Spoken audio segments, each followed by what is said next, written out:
entra en escena nuestro primer dispositivo electrónico, el push button. Estos botones existen en dos versiones, normalmente abierto y normalmente cerrado. Estas son unas pequeñas versiones de nuestros push button. Como puedes ver, hay de distintos tamaños, distintos sabores, distintos colores y todos se adaptan a nuestra necesidad. Estos botones se pueden conseguir en muchas páginas en internet. Todos estos botones tienen algo en común. ¿Y qué será? Bueno, pues todos son capaces de entregar un tipo de señal o información que un microcontrolador es capaz de leer, procesar, analizar y realizar una acción. Pero ¿qué tipo de señal entrega este pequeño amigo llamado push button? Pues bien, vamos a analizar el funcionamiento de un push button de forma más básica y sencilla. En esta parte del circuito tienes que tener en cuenta dos factores. Uno, que es importante que no hagas este diagrama eléctrico en la realidad, ya que podrías provocar que tu batería se queme. Esto es debido a que como no hay algo que limite físicamente el consumo de energía, la cantidad de electrones que se encuentran en el polo negativo intentarán brincar de forma casi instantánea, por lo que la batería sufrirá un daño que posiblemente cause su destrucción. Carita triste para la pila.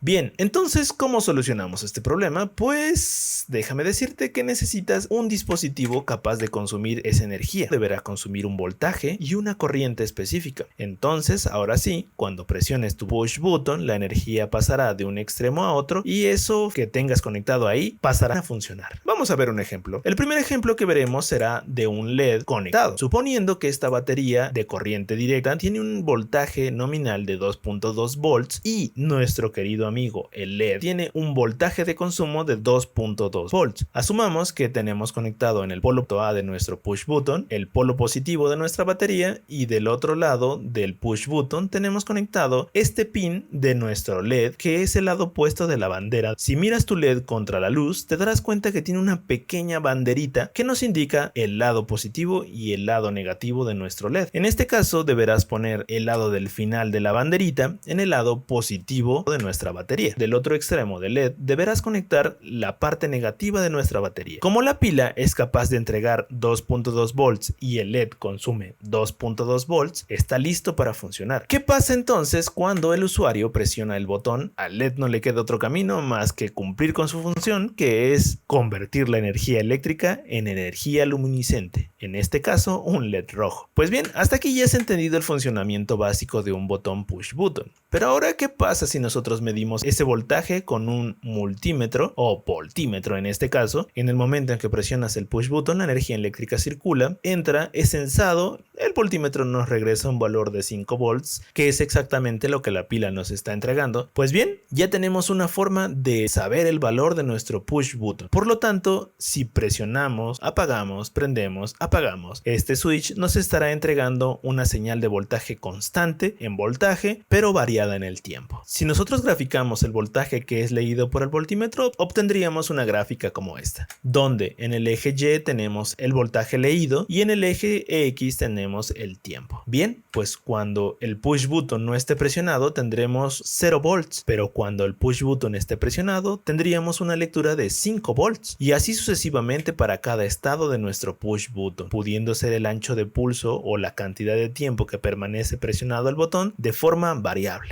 En este caso solo varía el tiempo que mantenemos nuestro botón presionado. Y felicidades, acabas de entender cómo funciona una señal digital. Pasaremos ahora a meter esa señal digital en un microcontrolador. Es importante que entiendas que los niveles de voltaje dependen única y exclusivamente del modelo de microcontrolador, por lo que es importante que consultes las hojas de datos. Básicamente son documentos que el fabricante provee a los usuarios para que puedan saber información detallada y técnica sobre los dispositivos electrónicos. Bien, pues como puedes notar, tenemos conectada una batería de 5 volts, así que conectando un push button en el polo positivo de nuestra pila, después conectando el lado B a una entrada del microcontrolador y la parte negativa de nuestra pila al polo negativo de nuestro microcontrolador, podemos meter una señal digital de forma correcta a nuestro microcontrolador. Él será el encargado de procesar esa información y darle una salida. Esta salida puede ser distinta dependiendo de lo que quieras controlar, pudiendo ser esta un dispositivo de corriente directa tal como un LED, un motor de corriente directa de 5 volts por ejemplo, o incluso la cerradura que vamos a accionar en este proyecto. Pero no solo se limita a la corriente directa, también podemos controlar dispositivos de corriente alterna, y esos son un foco de tu casa o un motor industrial que sea capaz de levantar toneladas de peso. Pero no vamos a hablar de eso por ahora. También puede convertir esa lectura en una salida de datos. En este caso podríamos mandar un mensaje de WhatsApp una vez que haya una entrada de un nivel digital. Por ejemplo, presionar un botón específicamente para mandar un WhatsApp es posible. También es posible registrar ese valor en una base de datos en internet y poder consultarla cuando la necesitemos, procesarla, analizarla y entregar datos de esos análisis. Pero bien, no estamos aquí para hacer eso. Lo que sí vamos a hacer es controlar algo de corriente directa, y para nuestro proyecto estamos hablando de un solenoide que va a permitir el acceso a nuestra puerta. Así que avancemos un poquito más abajo.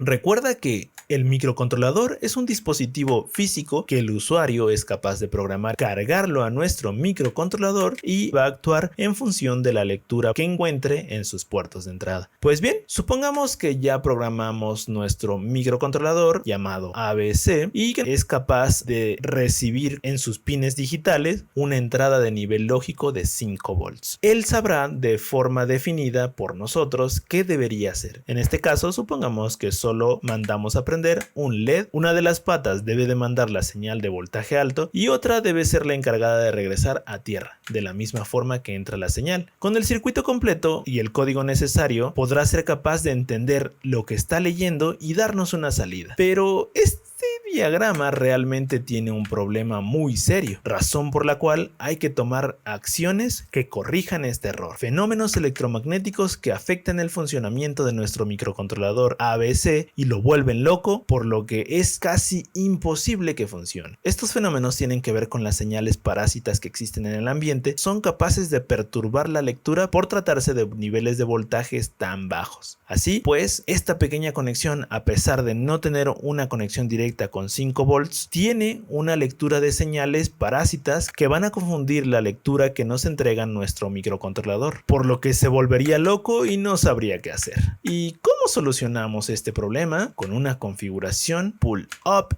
y pull down de nuestros botones. Antes de avanzar, necesitas conocer algo llamado resistencia eléctrica. De momento te mostraré algunos diagramas de forma eléctrica que son los encargados de representar una resistencia. Este es uno de ellos. Este diagrama eléctrico es otro de ellos. Hay de niveles de corriente bastante altos, bastante pequeñas y más pequeñas. Estas son las que utilizamos en la protoboard. Entonces continuemos. Pero ¿qué tiene que ver una resistencia con lo que sigue y por qué es necesaria una resistencia? Bien, en un circuito eléctrico hay tres componentes que no pueden faltar: es el voltaje, la resistencia y la intensidad de corriente eléctrica. Estas tres variables son inseparables, no puede existir una sin la otra, y cada una de ellas afecta a la otra en función de cuánto vale, y la llamamos ley de Ohm. En un circuito eléctrico, la corriente es directamente proporcional al voltaje e inversamente proporcional a la resistencia. Pero, ¿cómo conectamos una resistencia? Eso lo hacemos a través de una configuración llamada pull down o pull up. Y para conectar esta configuración utilizaremos el modelo de nuestro push button normalmente abierto. ¿Y en qué consiste la configuración pull down? Pues bien, esta configuración pull down consiste en tener una fuente de alimentación conectada a un extremo de nuestro push button, del otro lado una conexión a una resistencia preferentemente de 10 kilo ohms, del otro extremo de nuestra resistencia tener conectado el polo negativo de nuestro microcontrolador, y también de la fuente de alimentación. Entre el push button y la resistencia conectaremos un cable que será el encargado de llevar la información de entrada a nuestro microcontrolador.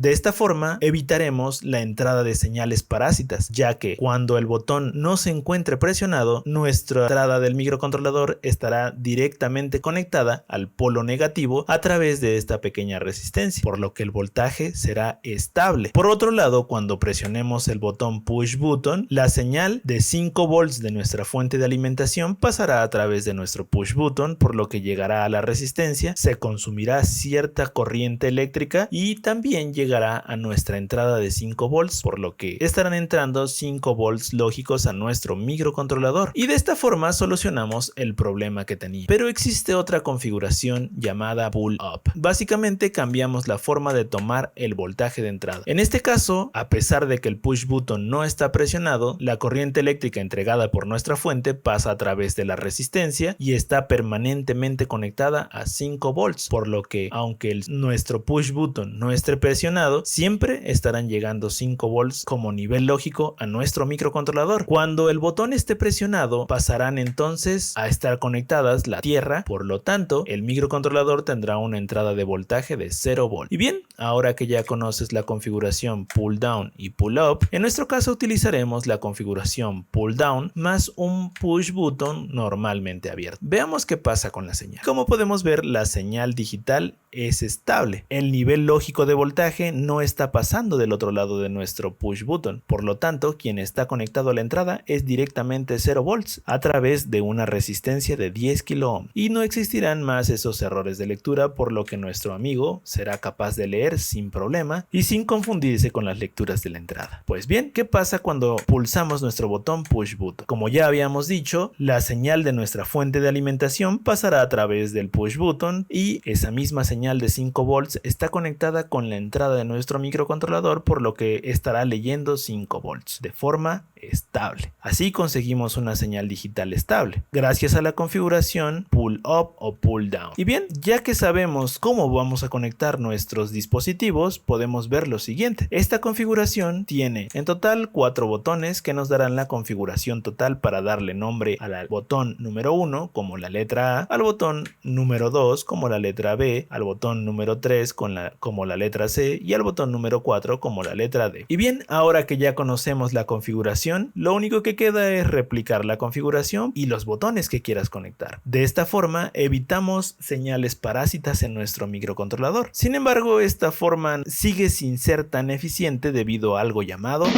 música de terror de fondo, el efecto rebote. El efecto rebote. El efecto rebote. ¿Y qué carajos es el efecto rebote? Bien, para saber qué es el efecto rebote necesitamos forzosamente de un osciloscopio, que no es más que un dispositivo encargado de leer de forma precisa estas señales eléctricas, tan exactas que es capaz de visualizar, como puedes notar en esta imagen, un cambio de hasta 20 microsegundos. Pero bien, antes de saber qué es realmente el efecto rebote, tenemos que saber por qué sucede el efecto rebote. Así que veamos este pequeño video donde destripamos un push button y veremos qué causa el efecto rebote.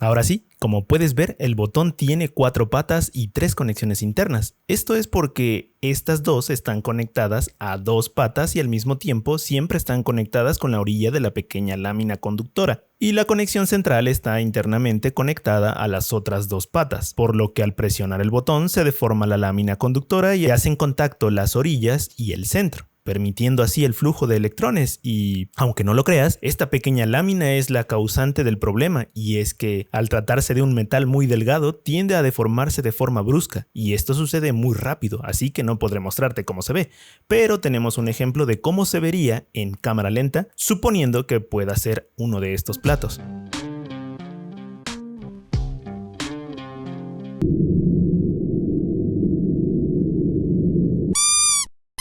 Como ya te diste cuenta en el video, el efecto rebote es un efecto normal que sucede tan rápido en el tiempo por la misma naturaleza del material. Pero, ¿cuánto dura esta pequeña señal del efecto rebote? Aproximadamente, para esta señal generada por el efecto rebote, la duración es de aproximadamente 20 microsegundos. ¿Y cuán pequeño es eso? Bien, veamos esta pequeña tabla donde comparamos los milisegundos, microsegundos y nanosegundos. ¿Cómo podemos tener una imagen clara de cuánto representan los milisegundos, milisegundos, los microsegundos y los nanosegundos, pues bien, te mostraré una forma más intuitiva de entenderlo. Bien, si quieres saber cuánto es un milisegundo, como lo dice su exponente a la -3, tenemos que dividir 1 entre un 1 seguido de 3 ceros, como lo puedes ver en el ejemplo. Dividimos un segundo entre 1000 cachos para obtener un milisegundo, que realmente es igual a 0.001 segundo. Pero entonces, si eso es un milisegundo, ¿qué tan pequeño es un microsegundo? Imagínate que ahora tienes que dividir un 1 entre 1.000.000. Esto sería equivalente a un microsegundo, lo que es igual que 0.00001 segundo. Pero ya tienes una idea de cuánto es un milisegundo, un microsegundo y ni hablar de los nanosegundos. Te diré que 20 microsegundos son exactamente 0.00002 segundos. Así que esa es la comparación de 20 microsegundos, que es lo que está leyendo nuestro osciloscopio. Y ese es el efecto rebote que nos va a dar tantos problemas a la hora de programar. Pero ¿cómo es posible que el microcontrolador pueda tener esa precisión de lectura? Eso es posible gracias a un dispositivo llamado cristal de cuarzo, que normalmente viene incluido en un microcontrolador, pero también podemos conectar uno más grande o de mayor frecuencia en uno de los extremos dependiendo del microcontrolador. En el caso del microcontrolador PIC16F877A de la empresa Microchip, y de acuerdo con las hojas de datos, podemos conectar un cristal de cuarzo de 20 MHz, lo que nos da un ciclo de instrucción de máquina de una duración de 200 nanosegundos. Para que entiendas esto, el microcontrolador es capaz de ejecutar instrucciones que duran 200 nanosegundos. Imagínate la precisión que tiene el microcontrolador. Por esa razón es que es posible que exista el efecto rebote, ya que el microcontrolador tendrá la capacidad suficiente de detectar cambios tan pequeños como 20 microsegundos. Pero, ¿cómo corregimos el efecto rebote?